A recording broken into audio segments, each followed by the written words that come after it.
In the early 1800s, in the quiet and unassuming town of Adams, Tennessee, a family became the center of one of the most famous paranormal occurrences in American history. The Bell family, made up of John Bell, his wife Lucy, and their children, moved into their farmhouse in 1804, unaware that they would soon be tormented by an unseen and malevolent force that came to be known as the Bell Witch. This true story, documented in various historical records and passed down through generations, is filled with eerie occurrences, strange apparitions, and a mysterious death. Even today, the Bell Witch Cave and the Old Bell Farm attract visitors and paranormal investigators from all over the world. It began innocuously, as these stories often do.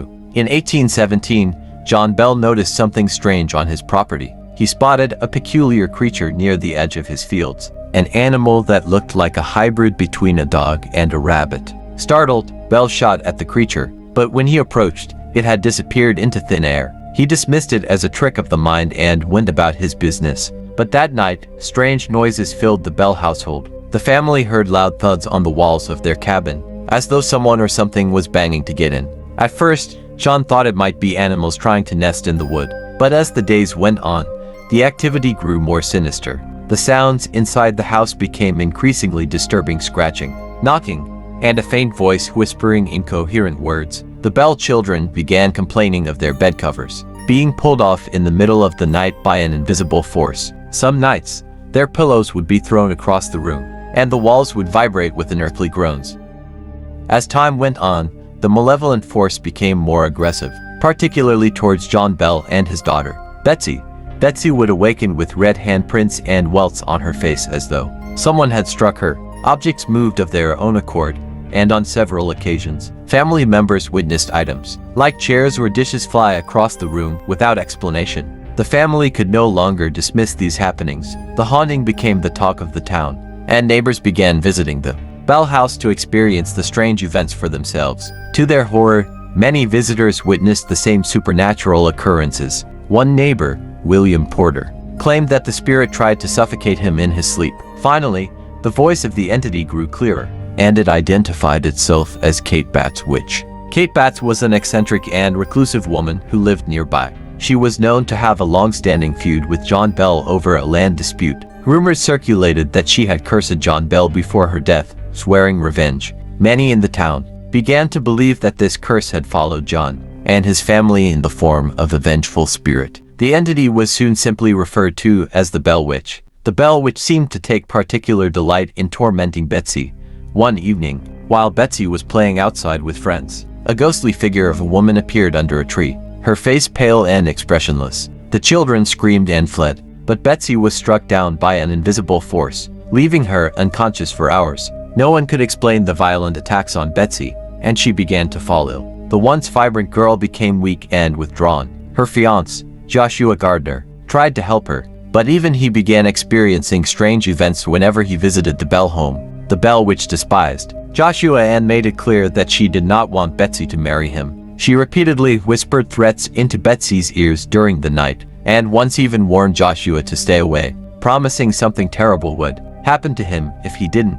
In a fit of despair and fear, Betsy broke off her engagement with Joshua, fearing for his life. The Bell Witch seemed pleased, and the attacks on Betsy diminished, though her presence was still very much felt. The Bell Witch's animosity towards John Bell, however, only intensified. She frequently cursed him, calling him Old Jack Bell and vowing to end his life. John's health began to deteriorate rapidly after years of relentless haunting. He suffered from unexplained seizures, muscle twitches, and a strange paralysis that often left him bedridden. His family was at a loss. Doctors could not explain his symptoms, and his condition worsened day by day. All the while, the Bell Witch would mock him, laughing cruelly as he struggled for breath, taunting him that his end was near. On the morning of December 20th, 1820, John Bell was found dead in his bed. By his bedside was a small vial of an unknown black liquid. His son, John Jr., claimed to have heard the witch cackling and saying, "I gave old Jack a big dose of that last night," which fixed him. The family tried to test the liquid by giving some of it to their cat, and the poor animal immediately convulsed and died. The liquid was thrown into the fire, where it ignited in blue flames. The Bell Witch did not stop even after John's death. During his funeral, Witnesses claimed to hear laughter and singing from an unseen entity. As the body was lowered into the ground, after John Bell's death, the haunting seemed to subside. The family was able to live in relative peace, though the occasional unexplainable occurrence would remind them that the bell, which was never truly gone. Before she left, the spirit allegedly told the family that she would return in 7 years, and she did. In 1828, strange noises and disturbances began again, though much less severe than before. The Bell Witch primarily interacted with John Bell Jr., engaging in lengthy conversations with him about life, the afterlife, and the nature of reality. After a few weeks, the activity ceased once more, and the Bell Witch declared that she would return again in 107 years. While there were no significant reports in 1935, descendants of the Bell family have claimed that the spirit's curse has never truly left. Some believe the entity now resides in a nearby cave on the old Bell property, known today as the Bell Witch Cave. Visitors to the cave report hearing strange whispers, feeling cold hands brush against them, and seeing ghostly figures at the cave's entrance. Over the years, the Bell Witch Cave has become a tourist attraction and a hotspot for paranormal investigators. Many who venture into the cave report eerie experiences hearing footsteps when no one is there, strange lights in the darkness, and an overwhelming sense of dread.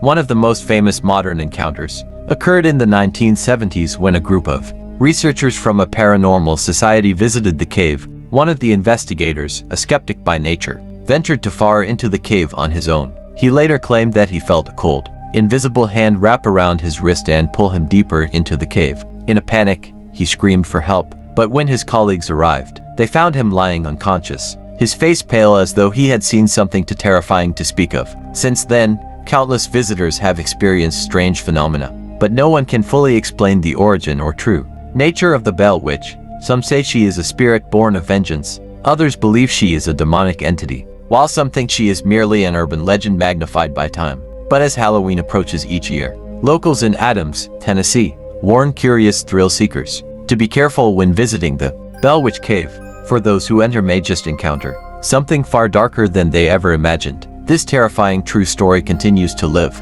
on as one of America's most famous hauntings. And whether or not you believe in ghosts, the legend of the Bell Witch will forever remain a chilling reminder that some things are beyond our understanding.